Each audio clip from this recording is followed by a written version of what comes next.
ചങ്ങായിമാരെ, ഞാൻ ഇന്നലെ അൻസാരി ഉസ്താദിന്റെ ഒരു വീഡിയോ കണ്ട്. മോനെ, എല്ലാരും കേൾക്കേണ്ട ഒരു വീഡിയോ അത്.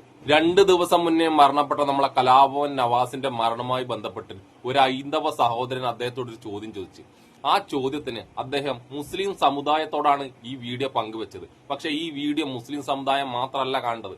ഞാനടങ്ങുന്ന ഹിന്ദു സഹോദരന്മാരും ക്രിസ്ത്യൻ സഹോദരന്മാരും ഈ വീഡിയോ മസ്റ്റായിട്ട് കാണണം. എന്താണ് ആ വീഡിയോ എന്ന് വെച്ച് കഴിഞ്ഞാല്, കലാഭവൻ നവാസിന്റെ മരണം നടന്നപ്പം അതുമായി ബന്ധപ്പെട്ട പ്രാർത്ഥനാ വേളകളിലെ വീഡിയോക്ക് താഴെ വന്ന ഒരുപാട് കമന്റുകളെ കുറിച്ചാണ് അദ്ദേഹം സംസാരിക്കുന്നത്. ആ കമന്റുകൾ എന്താണെന്ന് വെച്ചാല്, ആ കമന്റുകളിൽ ഭൂരിഭാഗവും വരുന്നത് ദൈവം അവരാണെന്ന് തോന്നുന്നു.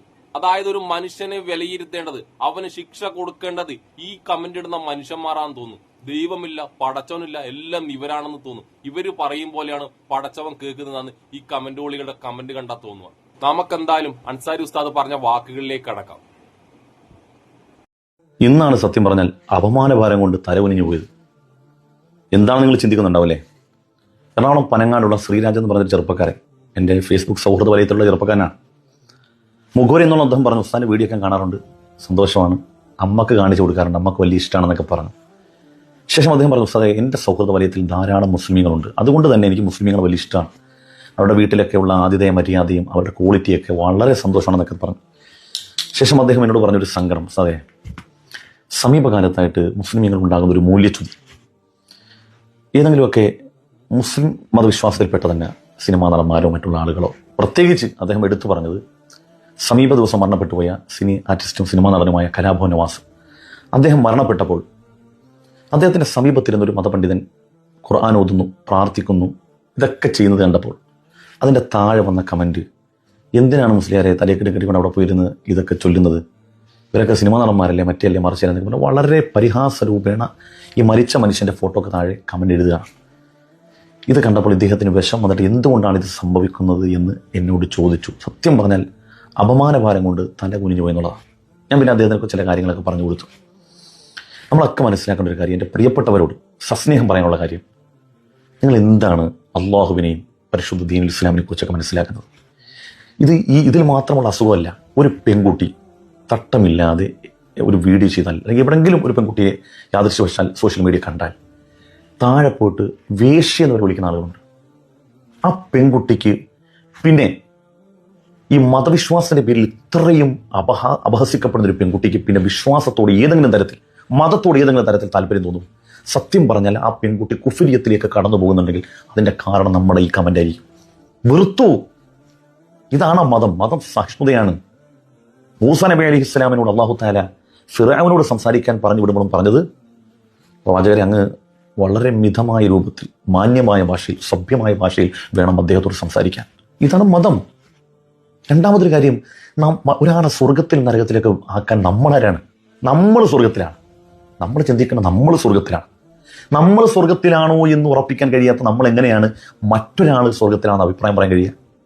നമ്മൾ ഈ വിലയിരുത്താൻ നമ്മൾ ആരാണ്? നമുക്കതിന് എന്ത് ക്വാളിറ്റിയാണുള്ളത്? നിങ്ങൾക്ക് രസകരമായ ഒരു കഥ ഞാൻ പറഞ്ഞു തരട്ടെ. നബി സല്ലല്ലാഹു അലൈഹി വസല്ലം തങ്ങൾ സ്വഹാബത്തിനോട് പങ്കുവെച്ച ഒരാശയം. സ്വഹാബത്തിനോട് പറഞ്ഞ, സ്വഹാബത്തെ, ഭൂമിയിൽ ജീവിച്ചിരുന്ന 2 മനുഷ്യർ, അതിലൊരാൾ ആരാധനാനിരതനാണ്, ധാർമ്മിക നിഷ്ഠയിൽ ജീവിക്കുന്ന ആളാണ്, മറ്റൊരാൾ പാപപങ്കിലമായ ജീവിതവുമായി മുന്നോട്ട് പോകുന്ന ആളാണ്.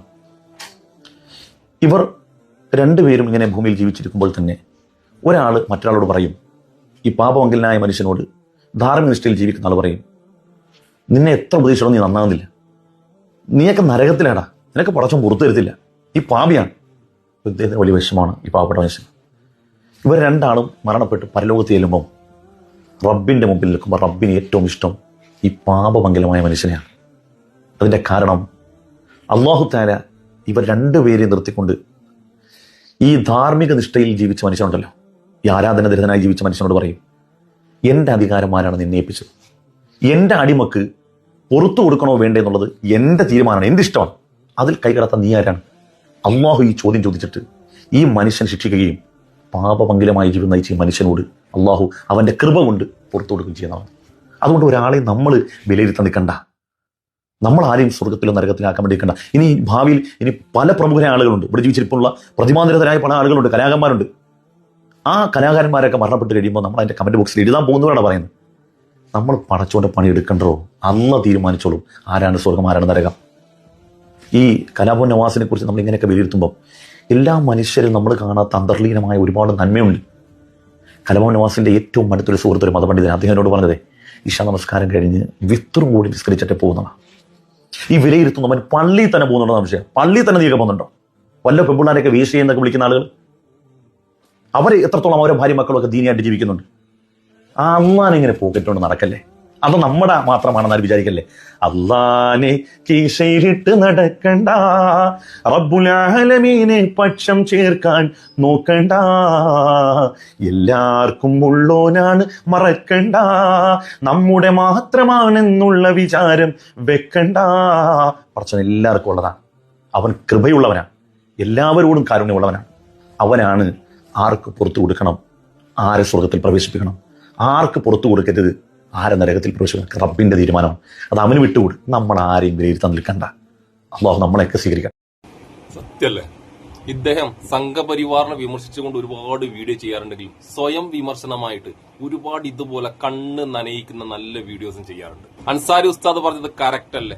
ഇതുപോലെ സംഘപരിവാറുകാർക്കാണ് ഈ ചൊറിച്ചിൽ അധികം. കാരണം വെച്ചാൽ ഏതെങ്കിലും ഹിന്ദു വീഡിയോയുടെ താഴെ വന്നിട്ട് ഹിന്ദുക്കൾ അങ്ങനെയാണ്, ഹിന്ദുക്കൾ ഇങ്ങനെയാണ്, ഞാനടക്കം എന്തെങ്കിലും വീഡിയോ ചെയ്ത് അതിന്റെ അടിയിലൊന്നും തരും, നീ എന്ത് ഹിന്ദുവാടാ, ഹിന്ദു ഇങ്ങനെയാണോന്ന്.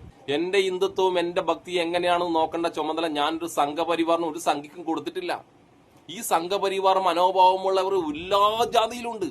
ആരെങ്കിലും എന്തെങ്കിലും ഭക്തിപരമായ വീഡിയോ ഇട്ടാലോ എന്തെങ്കിലും ഇട്ട് കഴിഞ്ഞാൽ അതിന്റെ അടിയിൽ ഇങ്ങനെയല്ല നമ്മളെ മതാചാരം, നീ എന്തെന്നാ കാണിക്കുന്നത്, നീ ചെയ്യുന്നത് തെറ്റാണെന്നെല്ലാം പറഞ്ഞ് ഇങ്ങനെ ഇടുന്നുണ്ട്. അവരോട് അയാളും ദൈവവും തമ്മിലാണ് കണക്ക്. ദൈവം അയാൾക്ക് കൊടുക്കേണ്ടത് കൊടുക്കും. അല്ലാണ്ട് നിങ്ങൾ ഇവിടെ ഈ ഉസ്താദ് പറഞ്ഞ പോലെ പള്ളിയിൽ വരെ പോകാണ്ട് കുറ്റം പറഞ്ഞ ആൾക്കാരെ ഞാൻ കണ്ടിട്ടുണ്ട്. അമ്പലങ്ങളിൽ വരെ പോകാണ്ട് അമ്പലത്തിൽ പോകുന്ന നല്ല ഭക്തന്മാരെ കുറ്റം പറഞ്ഞവരെ കണ്ട്. അതുപോലെ ക്രിസ്ത്യാനികളിലുണ്ട് വെറുതെ ഇരുന്ന് ഇങ്ങനെ എല്ലാവരും കുറ്റം പറഞ്ഞ ടീം. ഒരു ജാതി ചൊറിച്ചിലാണ് ഇത്തരക്കാർക്ക്, വേറൊന്നുമില്ല, ചൊറിച്ചിൽ മാത്രം. അതുകൊണ്ട് അൻസാരി ഉസ്താദിന്റെ ഇത്രയും മനോഹരമായ വീഡിയോ നിങ്ങളിൽ പങ്കുവെക്കണം എന്ന് എനിക്ക് തോന്നി. ഞാൻ പറഞ്ഞത് തെറ്റുണ്ടാക്കാം, പക്ഷെ അൻസാരി ഉസ്താദ് പറഞ്ഞതിൽ ഒരു തെറ്റുമില്ല എന്നാണ് എന്റെ വിശ്വാസം. ഞാൻ പറഞ്ഞതുപോലെ അൻസാരി ഉസ്താദ് ഇത് മുസ്ലിം സമുദായത്തോടാണ് പറഞ്ഞത് എങ്കിലും ഇത് എല്ലാ മതങ്ങളും കേൾക്കേണ്ടതാണ്. നിങ്ങൾ ദൈവമാകാൻ നിൽക്കണ്ട. ദൈവമുണ്ട്, ദൈവം ദൈവത്തിന്റെ ജോലി ചെയ്യും.